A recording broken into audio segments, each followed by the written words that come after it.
है,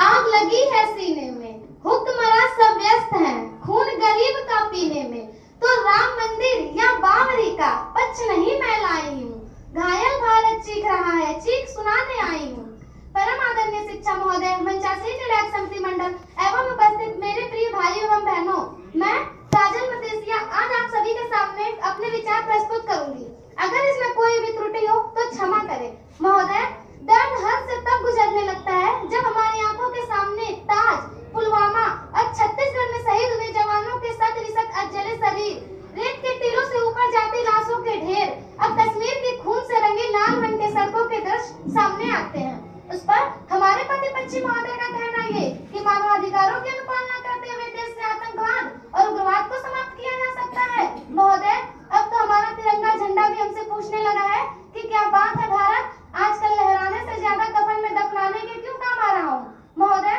हृदय तो उस दिन फट गया जब एक बूढ़ी माँ अपने बेटे के चिथड़ों को देखकर बोली कि साहब, आप तो भर्ती में 1 इंच भी कम नहीं लेते, मैं आधा शरीर कैसे ले लूं। जब एक शहीद हुए जवान आज इन मानवाधिकारों की अनुपालना करते हुए,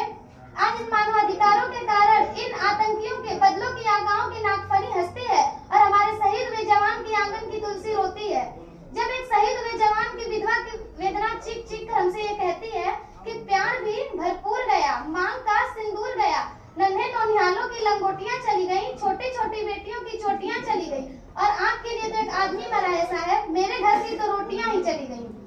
और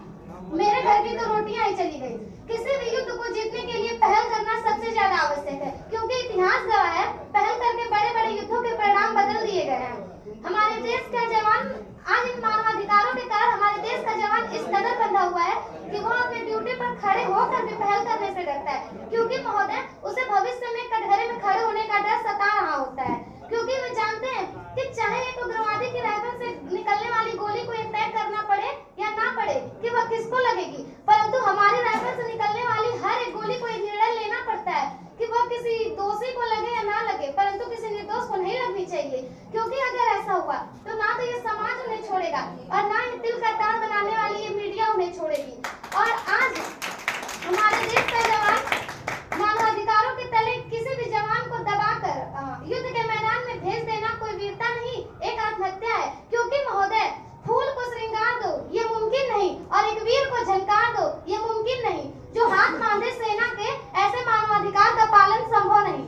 महोदय, आज सत्यनिष्ठा के मार्ग पर चलते हुए हमारे देश का जवान इन आतंकवादियों, इन पत्थरबाजों से डरता है, क्योंकि वो जानता है कि उसकी राइफल से निकलने वाली गोली अगर टारगेट को हिट भी नहीं करेगी तो भी 400 मीटर तक जाएगी, और अगर इस बीच में किसी निर्दोष को लग गई तो महोदय उन्हें अपनी नौकरी से हाथ तक धोना पड़ सकता है। और महोदय, अपनी नौकरी को बचाने के लिए एक जवान यह सोचता है कि सांप मरे या ना मरे, परंतु लाठी नहीं टूटनी चाहिए, क्योंकि आज हमारे देश के हालात कुछ ऐसे हो गए हैं कि चिरागों को हवाओं में उछाला जा रहा है, हवाओं पर भी रोक डाला जा रहा है। अरे यही तो है बुनियाद आंतरिक सुरक्षा की, और इन्हें नौकरी से निकाला जा रहा है। महोदय, जब पुलवामा में 44 जवान शहीद हुए, छत्तीसगढ़ में 76 जवान शहीद हुए, तब कोई भी मानवाधिकार की दुहाई देने वाला आकर हमारे पक्ष में खड़ा नहीं हुआ, परंतु जेएनयू विश्वविद्यालय में अब जब भारत तेरे टुकड़े होंगे जैसे देशद्रोही नारे लगते रहे तो सारे मानवाधिकार के ज्ञाता आकर उसके पक्ष में खड़े हो जाते हैं। तभी तो क्या कहा था उस आतंकवादी ने, तुम एक अफजल को मारोगे हर घर से अफजल निकलेगा। तो मैम, भारत की बेटी अपनी भारतीय सेना की ओर से यह ऐलान करती हूँ कि उस घर में घुसकर मारेंगे जिस घर से अफजल निकलेगा, वो कोख नहीं पलने देंगे जिस कोख से अफजल निकलेगा। उठो देश के वीर जवानों, तुम सिंह बनकर दहाड़ दो और एक तिरंगा झंडा उस कन्हैया के सीने पे गाड़ दो।